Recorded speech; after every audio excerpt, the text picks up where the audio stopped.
Sergeant Liana Cross had always preferred the quiet moments before sunrise, the brief pocket of calm when the desert air was cool, the soldiers were groggy, and the machines hadn't yet started screaming for attention. But today wasn't one of those mornings. By the time she reached Apache 12B, the sun was already up, burning white over the endless sand, and the heat radiating off the metal fuselage felt like a punishment. The M230 chain gun sat assembled in front of her, its casing open like a stubborn steel jaw refusing to cooperate. The jam was deep inside the feeder system, and maintenance had already logged it twice. Cross rolled her shoulders, cracked her knuckles, and leaned in again. Her hands, steady, practiced, stained permanently with grease, moved with confidence as she worked her tools through the narrow gaps. Sweat rolled down the side of her face, but she didn't bother wiping it. The sooner she finished this gun, the sooner the Apache could get airborne again, and the sooner she could return to her preferred state, invisible. Morning, Cross. One of the new techs called as he jogged past with an armful of cables. She only lifted a hand in acknowledgement. Talking invited attention. Attention was dangerous. She focused on the clunking sound inside the gun. Something wasn't sitting right. She reached in, twisted a stuck bracket, and heard it give with a satisfying metallic snap. Good. Progress. Behind her, boots approached, not the casual shuffle of a mechanic, but the firm, rhythmic stride of a pilot. She didn't look. Pilots came and went all morning. Her job was to fix the gun. Their job was to break it again. But these boots stopped right beside her. Sergeant Cross. A voice said, male, calm, steady. She'd heard it before in passing, but never directly. Captain Jace Ronan, the kind of pilot others snapped to attention for even when he wasn't looking. She didn't turn. Chain guns almost clear, sir. Just a jammed guide link. He didn't answer. Not immediately. Instead, the silence stretched. Heavy, unnatural. Liana finally glanced up. He wasn't looking at the gun. He was looking at her arm. Her stomach tightened. The sleeve of her uniform had ridden up slightly as she worked, exposing a palm-sized black patch sewn into the inside seam, dark fabric with a silver emblem, a skull impaled by a dagger, surrounded by 13 tiny stars. She dropped her arm instinctively, but too late. Jace's face had already gone pale. That patch, he said quietly, almost a whisper. Where did you get that? Liana forced her expression into calm neutrality. The kind she'd practiced for years. You didn't see anything, Captain. But he didn't blink, didn't breathe. His eyes were sharp. Too sharp for a regular pilot. He knew something that was a problem. He took a step closer, just enough that she felt the shadow of his presence behind her. I've seen that symbol before, he said, years ago, during night operations in Basra. He paused. I was told it wasn't real, that it never existed. She didn't answer. She couldn't lie. The ghost tear didn't lie. They simply refused to speak. Who are you, Sergeant? Jace asked. I'm the one fixing your gun, she replied, returning to her tools. Her heart beat a little faster, but her hands remained steady, always steady. And nothing else, but she could feel his gaze burning into her, sharper than any desert sun, because he wasn't supposed to know the patch. Most soldiers didn't. Even most officers didn't. Only a handful of people alive recognized it, and fewer spoke of it. The ghost tier wasn't a unit. It was a rumor with a body count. A Black Ops project so classified it had no official name, no roster, no graves. Operatives disappeared as fast as their missions. Ghosts didn't serve on bases. Ghosts didn't fix helicopters. Ghosts didn't exist. You shouldn't be here, Jace murmured, not a threat, not an accusation, more like a realization. Liana closed the panel on the chain gun with a firm click and finally stood up straight.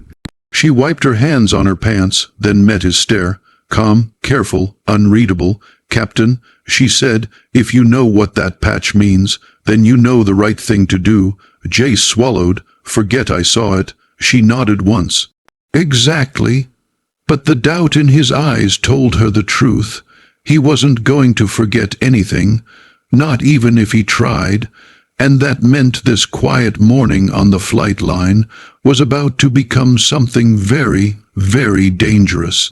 The metal panel of the Apache clicked shut, but the tension between Lyanna and Captain Jace Ronan stayed wide open.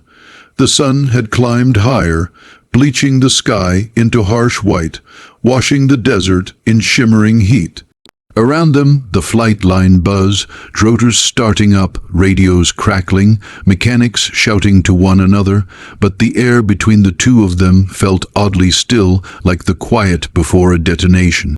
Lyanna dusted her hands off on her uniform, pretending everything was normal, pretending the ground beneath her feet hadn't just shifted. The patch had been exposed, only a glimpse, but enough.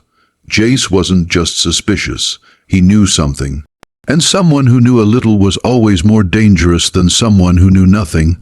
She turned back toward the Apache, ready to walk away and slip back into anonymity.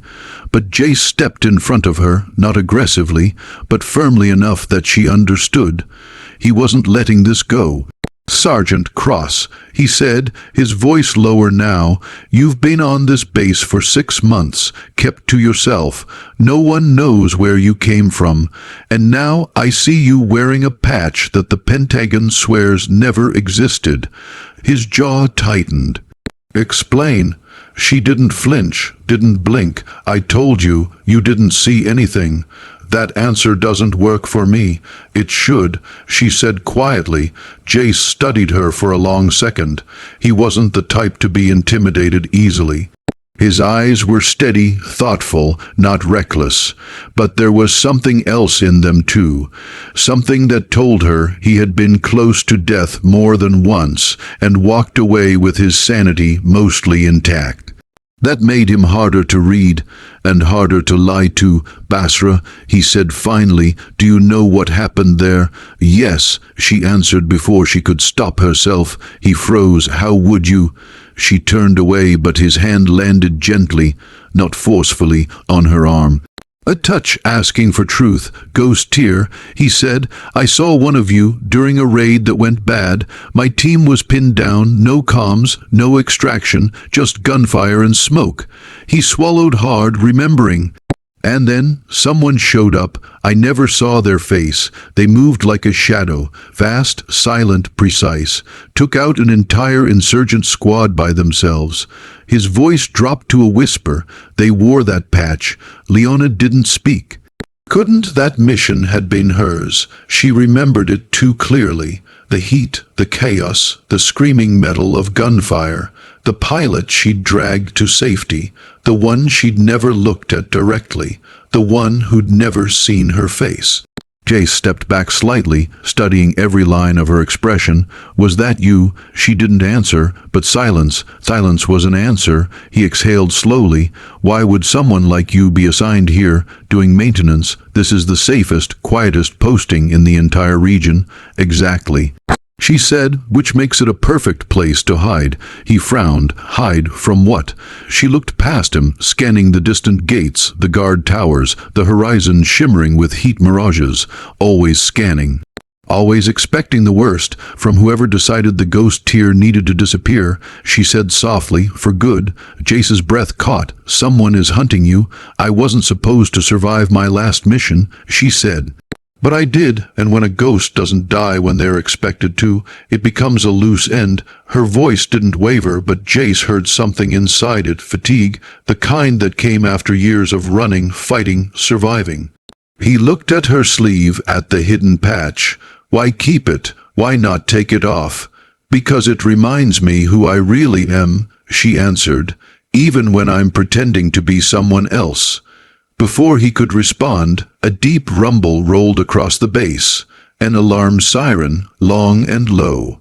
Red lights snapped on across the flight line. Soldiers scrambled, shouting for defensive positions. Jace's head whipped toward the command tower. What now? A frantic voice burst over the loudspeakers. Unidentified drones inbound. Repeat, multiple drones inbound. Estimated impact in 60 seconds. Jace sprinted toward his Apache, but stopped when he saw Liana wasn't following him. She was standing perfectly still. Her eyes focused, her breathing slowed, her posture shifted into something sharper, deadlier. Not a mechanic, not a hiding operative, a ghost. "It's a swarm," she said, reading the barely visible blips in the sky long before anyone else could see them.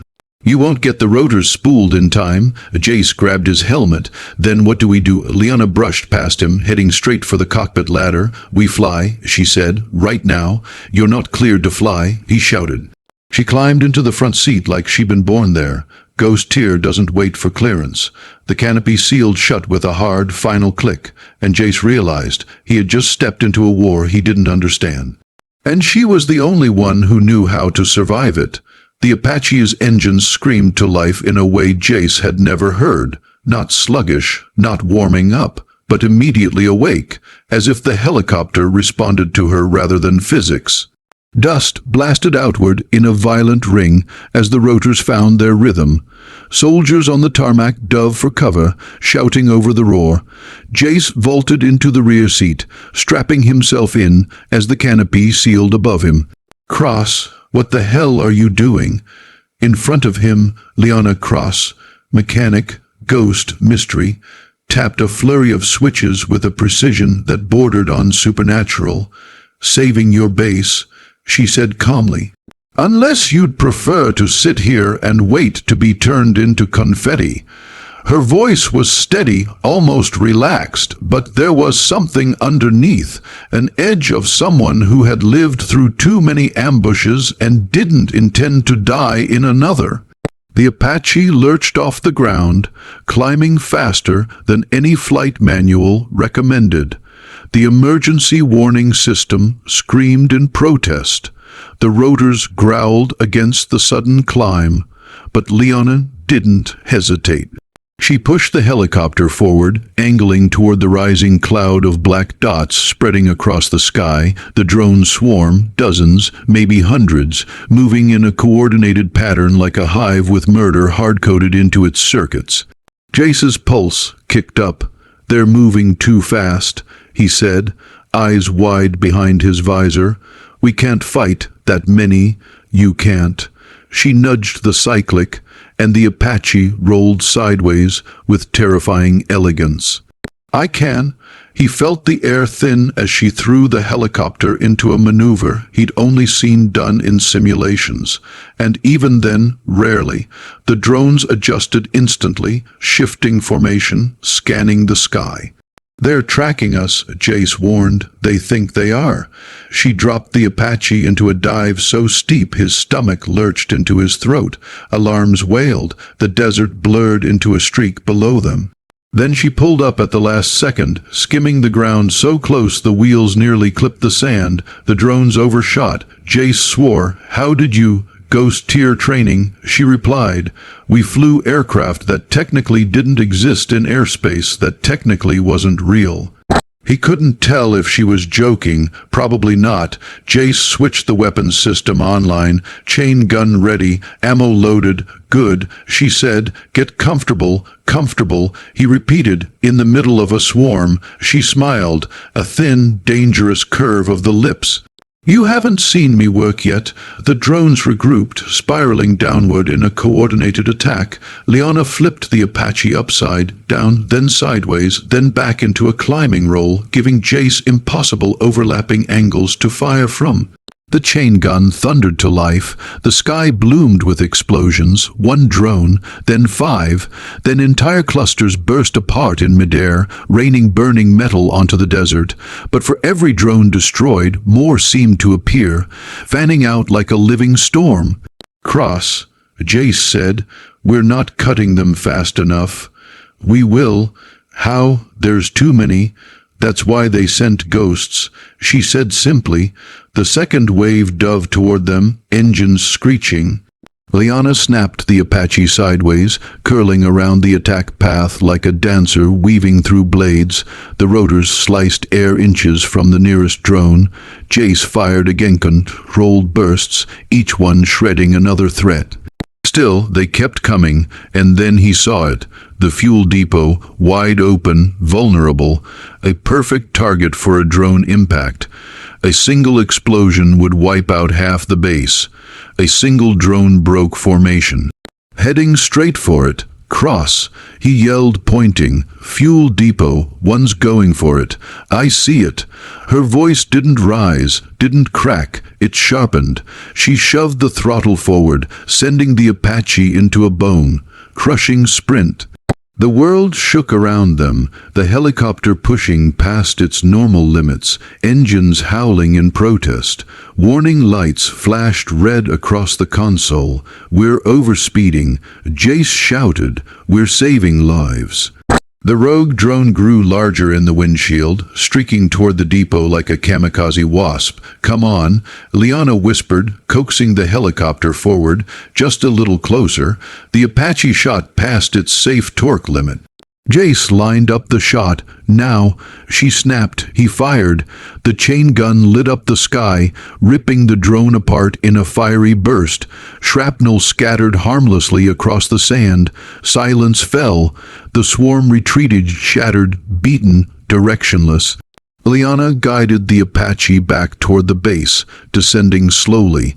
The adrenaline faded, replaced by a heavy quiet. As they landed, cheering rose up from soldiers who had no idea who had just saved them. Jace pulled off his helmet, breathing hard. Cross, who are you? She didn't step out immediately. She sat in the cockpit a moment longer, letting the weight of her past settle. Finally, she slid the canopy open. I told you, she said softly, climbing down. I was supposed to be gone. Ghost tier operatives don't retire. They disappear. And now, she tugged her sleeve down, hiding the forbidden patch once more. Now, she said, meeting his eyes with a look that promised danger and truth in equal measure, you know too much. Jace stepped closer. Then tell me everything. She gave a tired, wry smile. Fine, she said.